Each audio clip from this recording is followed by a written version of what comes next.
Здравствуйте, друзья! Сегодня у нас 31 урок моего мобильного приложения «Компьютерный курс». Урок, честно говоря, не запланирован, так как компания Apple внезапно выпустила iMac 2020.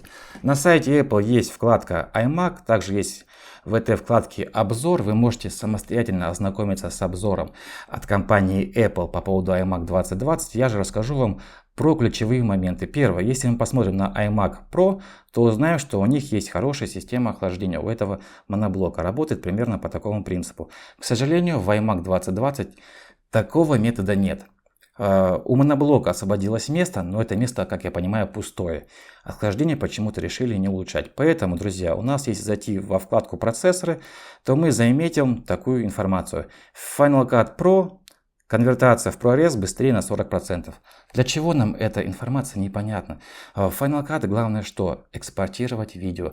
Если бы было указано именно экспорт видео, тогда бы мы узнали, насколько процессор стал лучше, насколько стало лучше охлаждение. А так как я понимаю, хвалиться нечем, у нас такая информация. Следующий момент, у нас видеокарта. Здесь действительно компания Apple поработала. И мы замечаем, что у нас Final Cut Pro рендеринг в режиме шкалы времени быстрее на 30%. Это здорово, это шикарно. Но, друзья, необходимо обратить внимание, что видеокарта у нас называется Radeon Pro 5700 XT. Ни в коем случае нельзя путать эту видеокарту с этой. Это разные видеокарты. Почему-то на зарубежных сайтах сравнивают, считают, что это одна и та же видеокарта. Нет, это разные видеокарты.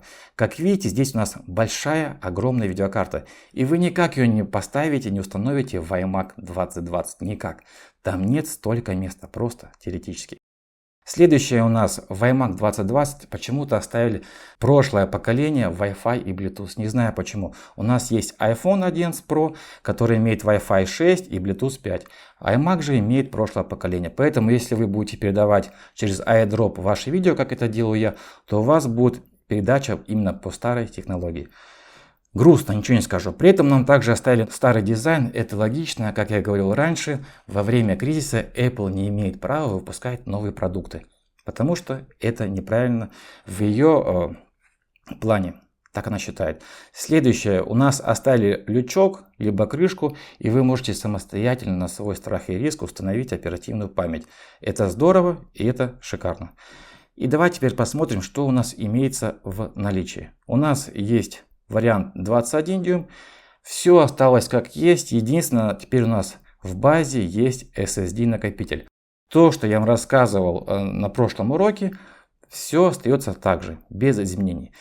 Только вам теперь проще выбирать, как вы понимаете. 27 дюймов у нас для домохозяек выбирается любая модель. Если вы школьник, студент, работаете в офисных приложениях, либо же домохозяйка, которая сидит в браузере, в соцсетях, выбирайте любой iMac 27 дюймов, без проблем вам подойдет.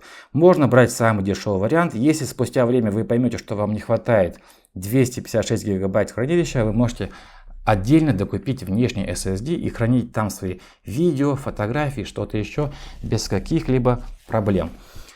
Для разработчиков я рекомендую обратить внимание также на любой iMac. Друзья, просто на любой. Все то же самое, что я вам рассказывал в прошлом уроке. Ничего не меняется. Единственное, как вы видите, у нас здесь есть сразу изначально SSD диск. Все, вам проще выбирать. Осталось только понять, что вам требуется. Экран, оперативная память, либо же процессор. Это на ваш выбор. И, наконец, третья категория у нас это любители поиграть в игры, либо же те, кто занимается видеомонтажом. Я еще раз скажу, что я не рекомендую играть в игры на технике Apple. Это как бы по факту. Для тех, кто планирует заниматься монтажом, конечно, необходимо смотреть на самую дорогую модель, так как нам требуются лучшие технологии. Итак, стандартное стекло, либо стекло с нанотекстурой. Неплохая задумка по поводу стекла, но 50 тысяч рублей, либо же $500.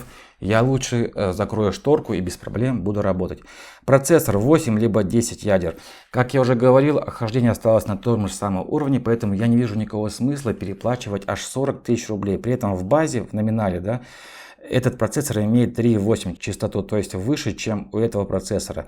Оперативную память лучше оставить как есть 8 гигабайт и самому на страх и риск поставить оперативную память на 64 гигабайта оперативной памяти. Сэкономите как минимум 50 тысяч рублей. Следующее, что у нас? Видеокарта.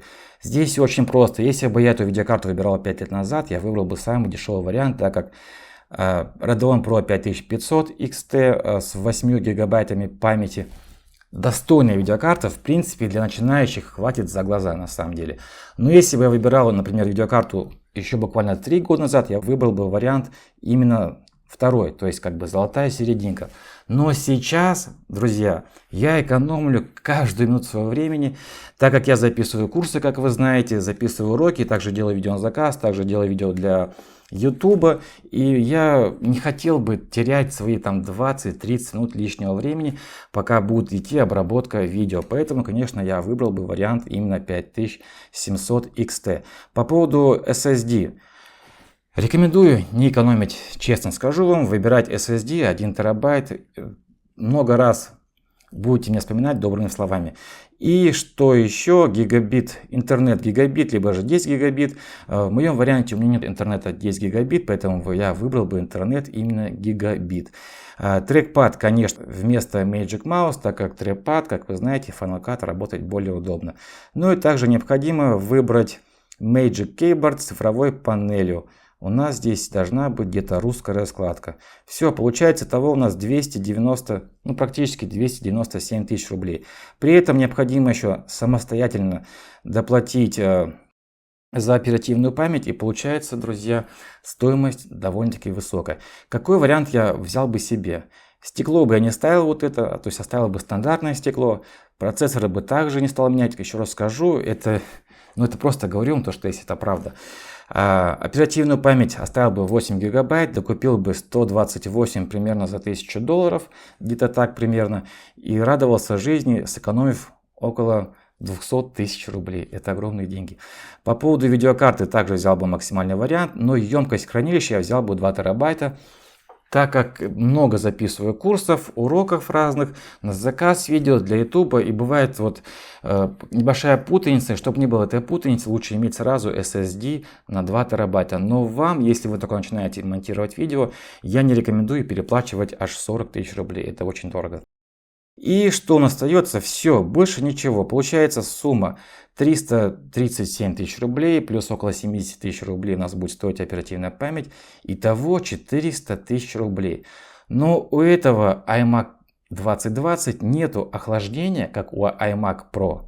У этого iMac... То есть из-за того, что нет охлаждения, у него работает процессор примерно так же, как работал раньше. Да, у него хорошая видеокарта, я ничего не скажу, не спорю.